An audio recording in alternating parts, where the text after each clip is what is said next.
On peut intervenir en quelques heures dans la journée, c'est pour ça qu'on a cette relation privilégiée. Bonjour Valérie Akaoui. Bonjour. Vous êtes directrice de Rose Carpet. C'est quoi Rose Carpet? Rose Carpet, c'est une chaîne qui est 100% digitale.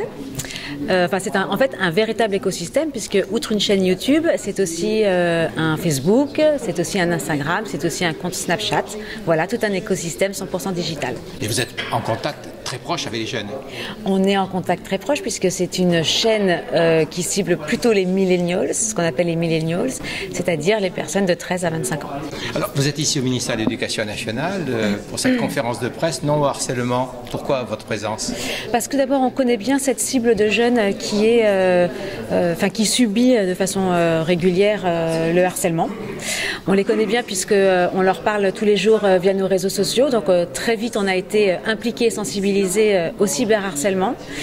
Et depuis 2 ans maintenant, on s'implique aux côtés de l'association e-enfance pour créer des vidéos de sensibilisation, mais aussi des clips à destination du grand public pour justement sensibiliser sur le cyberharcèlement. Alors vous avez créé un clip pour cette année 2016, il a une originalité, vous y avez participé?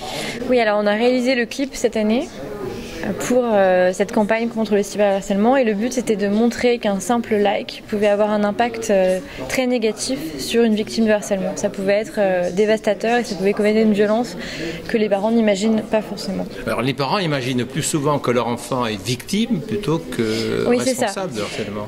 Ils imaginent leur enfant victime, ils n'imaginent pas aussi que cette violence peut être sur les réseaux sociaux, c'était le but aussi.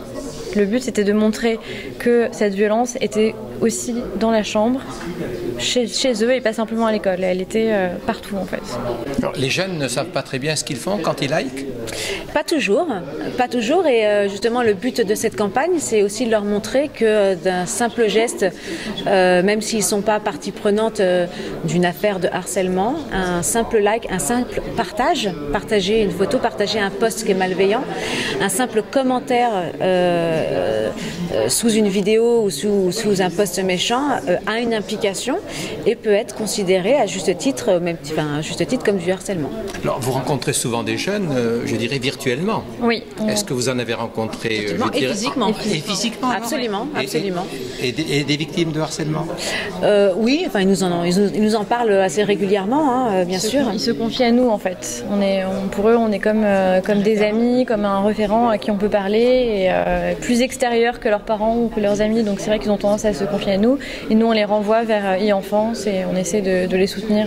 Et comment vous vivez cela alors, lorsque vous avez justement une jeune fille, je reprends cet exemple puisqu'il semblerait que ce soit assez fréquent, victime de harcèlement, comment vous le vivez vous, personnellement ou dans votre groupe? Nous, on trouve ça à chaque fois très émouvant parce que c'est des témoignages très forts et ils nous racontent tout dans les moindres détails et on les incite à en parler. Voilà. Alors nous, on est très, très émus par cette violence dont ils sont victimes et on essaie vraiment de les raisonner, de leur expliquer tu peux en parler, de les convaincre en fait qu'ils ont déjà fait un premier pas en nous parlant mais qu'il faut vraiment en parler à leurs parents. Un peu choqués aussi parce que les propos sont violents, d'autant plus violents on ne s'imagine pas souvent de la part d'enfants de 12-13 ans de la violence qu'il peut avoir dans certains de leurs propos. Pour nous, on arrive encore à tomber des nues quand on lit certains commentaires et certaines agressions. Et pourtant, on en voit passer des choses. Et vous en voyez aussi qui proviennent d'enfants qui sont plus jeunes? Oui, nous, on écoute beaucoup les enfants de, on va dire, 11 à 17 ans, puisque c'est eux qui finalement créent le plus d'interactions sur les réseaux sociaux, puisque c'est eux qui commentent beaucoup, c'est eux qui likent, c'est eux qui partagent. Donc c'est eux qu'on écoute en premier. Et je pense que le cyberharcèlement cible particulièrement la tranche jeune de nos ados et qu'à partir effectivement de 18 ans, 20 ans, ça se calme. Mais oui, le collège est, je dirais, la cible la plus visée et la plus sensible à ce problème. Et comment vous expliquez plus exactement ce mur du silence? Je pense qu'il y a de la honte. Souvent les jeunes ont honte de ne pas pouvoir se débrouiller seuls, d'être finalement la tête de turc de leurs camarades. C'est quelque chose qui les touche au plus profond de leur ego. C'est de leur faute, en fait. Ils ont l'impression que c'est de leur faute aussi, exactement. Et ils sont démunis. Et ils ont peur des représailles aussi. Ouais. Ils ont peur que les agresseurs se retournent contre eux encore plus fort parce que justement ils les ont dénoncés. Ah oui. Ça, il y a eu beaucoup de témoignages sur des cas où des proviseurs ont essayé de créer des sessions de médiation entre un agresseur et une victime en les mettant tous les deux face à face dans le bureau du proviseur. C'est pas la bonne façon. Je pense que derrière les choses se règlent pas comme ça. C'est plus un travail de prévention qui doit être fait dans les écoles. Et d'éducation. Et d'éducation, évidemment. Donc par les écoles et par les parents. Merci beaucoup. Je vous en prie. Merci. Merci.